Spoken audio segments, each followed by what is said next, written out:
This is an example of a project that got grossly out of control. It started out because we had a leaky basement. We were trying to figure out a way to drain the water away from the house and keep the water from getting in the basement. Now the ground used to slope from the street up to my left, straight down to the front of the house. And the water drained down against the house and came through the front wall into the basement. So we hired a young man named Case Halcomb, and he built this wall, and we moved a lot of dirt to the left.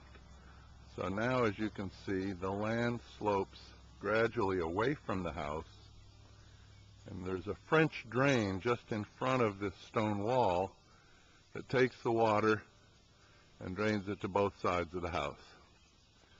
But while we were at it, we needed to build a new driveway because the old asphalt driveway was breaking up.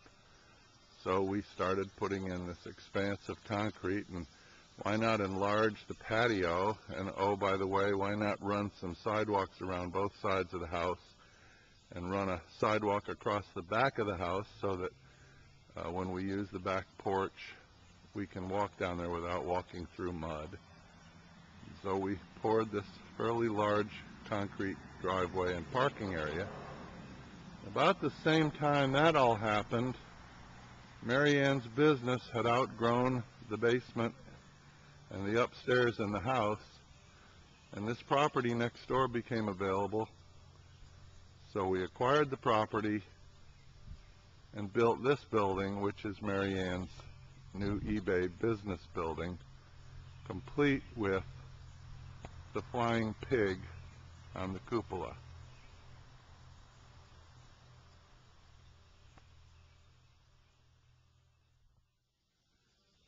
And since we put this building up and we needed to landscape around it, we decided to landscape all the way over to the new property line. And that raised the opportunity to put a gazebo in that we could use both for our personal use and for parties where we would bring musicians in to perform. Well, if you're going to have musicians, you probably need a place to sit, a place for your friends to put their folding chairs. So we landscaped that side of the property.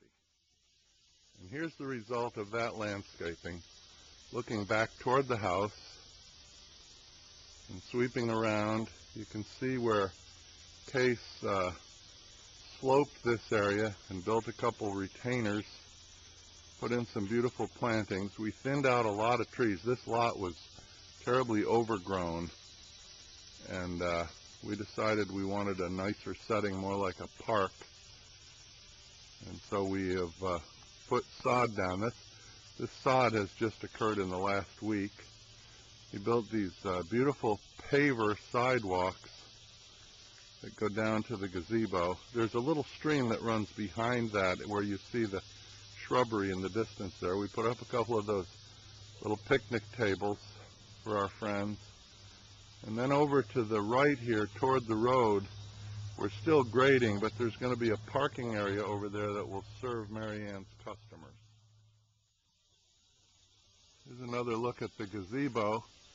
And you can see that Mary Ann has furnished it very nicely with this wicker summery furniture and a nice glass top table.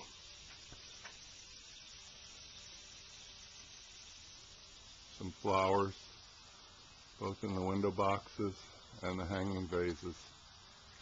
And if we look back around toward the house, you'll see what a job Case has done with this sidewalk and the beautiful stairs going up to that patio area.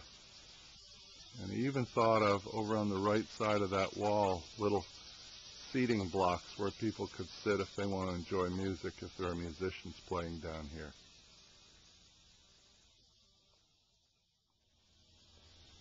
So there you have it.